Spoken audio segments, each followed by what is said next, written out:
Санаи 15 январи соли 2021 бо ташаббуси ширкати телевизион радиорекламавии Тирос дар ҳамкорӣ бо ташкилоти ҷамъияти Чашмаи ҳаёт дар маҷмӯаи Анисаи ноҳияи Ҷаббуррасулов бо иштироки муҳоҷирони меҳнатӣ, аъзои оилаи онҳо, фаъолон, намояндагони бахши кор бо занон ва оила, шӯъбаи муҳоҷират дар доираи силсила семинарҳо таҳти унвони «Ман муҳоҷирати меҳнатӣ ҳастам» семинари якрӯза баргузор гардид. хотиррасон мекунем ки семинари аввал дар ноҳияи Спитамен санаи 16 декабри соли 2020 гузаронида шуда буд.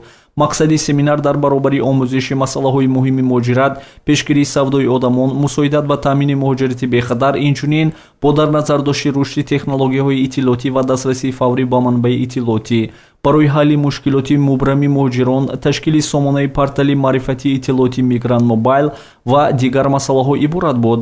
дар семинар зиёда аз 50 нафар иштирокчиён ширкат намуда, аксарият дар раванди саволу-ҷавоб ва муҳокимаи мавзӯъҳо хеле фаъол буданд. тренерони семинар барои омӯзиши мавзӯъҳои донистани кадом маълумотҳо барои муҳоҷирати меҳнатӣ муҳим аст, кадом ҷиҳатҳои мусбӣ ва манфии муҳоҷирати меҳнатӣ вуҷуд дорад, кадом санадҳои меъёрии ҳуқуқии маҳаллӣ ва байналхалқӣ раванди муҳоҷирати меҳнатиро танзим мекунад, талаботҳои умумии бехатарӣ барои муҳоҷирони меҳнатӣ дар ҳолатҳои бӯҳронӣ COVID-19, роҳҳои пешгирии хариду фурӯши одамон ва дигар падидаҳои номатлуб дар байни муҳоҷирони меҳнатӣ, таъмини муҳоҷирати бехатар дар дохил ва хориҷи кишварро пешниҳод намуданд ва ба саволҳои ҳозирин посух доданд. сессияи аввали семинар ки дар мавзӯи барои муҳоҷирати меҳнатӣ донистани кадом маълумотҳо муҳим аст, тренер Маҳкамбой Каримов оғоз намуданд. бо иштирокчиён саволу ҷавоб бо усули интерактивӣ, мини лексия ва презентатсия гузаронида шуд ва тренер пайваста дар бораи қоидаҳои сафар ба муҳоҷирати меҳнатӣ, тартиби коркарди ҳуҷҷатҳои онҳо ҳангоми сафар, тартиб додани кортҳои муҳоҷират, тартиби ба қайдгирии муҳоҷират, дар бораи ба қайдгирии патентҳо маълумот доданд. аз оғози семинар иштирокчиён фаъол иштирок намуда, саволҳои худро пайваста ба тренер ва мутахассисон пешниҳод карда, сари вақт ҷавобҳои худро гирифтанд. инчунин видеомавод дар бораи омодагӣ ба сафар намоиш дода шуд ки дар бораи чунин лаҳзаҳо муфассал шарҳ дода шудааст.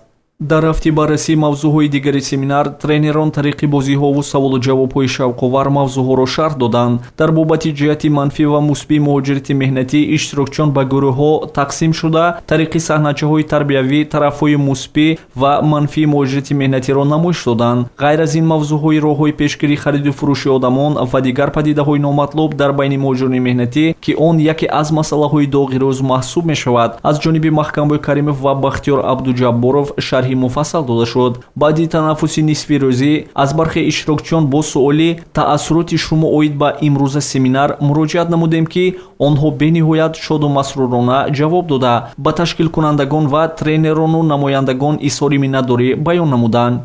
аз семинари имрӯза ва боз як таассуроти баланд дар ман монд, ки баъд аз ин мештаги корҳо яъне саҳми худро гузорему дар ҳамин ҷо шудаги мавзӯъҳо дар ин ҷо намонда бо халқияти кор карда бисёртар ҳамин корҳоро тарғиботиро бисёртар дорем. ба худам ки муҳоҷир ҳастам, хеле чизҳои дар кораамро шунидам ва ба ҳамкасбонам ҳам низ мерасонам ва ин семинар, ин барномаро сармашқи кори худ карда ба худ таъсири мусбат гирифтам. дар ҳамин семинар иштирок кардем. семинар хеле муфид аст, хеле муҳим аст барои мардуми мо. ман ҳамчун рӯзноманигор дар ин ё он дараҷа ба масъалаҳои муҳоҷирати меҳнатӣ рӯбарӯ шуда будаму, лекин то имрӯз нафаҳмида будам, ки надониста будам, ки то ин масъала хеле васеъ аст, ҷиҳатҳои хеле бисёр дорад. ба ҳама саволҳое ки ман пештар ҷавоб намедонистам, ман имрӯз ҷавоб гирифтам ба ҳамаи саволҳоям. инчунин аз ҷониби намояндагони лоиҳа барои иштирокчиён вобаста ба ташкили сомонаи портали маърифатии иттилоотӣ Migrant Mobile машғулияти омӯзишӣ гузаронида шуда, дар бораи зеркашӣ ва насб кардани заминаи мобилӣ, малакаҳои гирифтан ва паҳн кардани маълумот, пешниҳоди саволҳо ва ғайра андешаҳо баён гардид, ки ба иштирокчиён хеле писанд омад ва дар оянда барои таъмини муҳоҷирати бехатар мусоидат мекунад.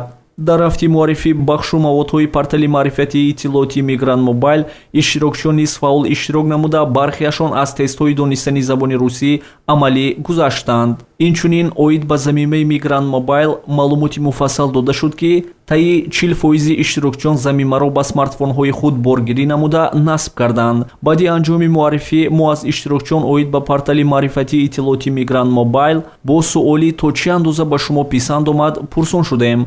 онҳо портали маърифатии иттилооти Migrant Mobile-ро яке аз воситаҳои муҳим шуморида таъссуротҳои хуби худро баён намуданд. من به مقال شد که همو خانوایم شده هم ویه پریگلشنی و خراجت نکده اما خانوایم شده هم میشه خلقتا ممکن. ҳамин тариқ вазифаи семинар оид ба муҳоҷирати меҳнатии бехатар бо тартиб ва танзимшаванда бо истифода аз чорчӯбаи қонунгузориҳои ҷумҳурии Тоҷикистон ва Федератсияи Росия иҷро карда шуд.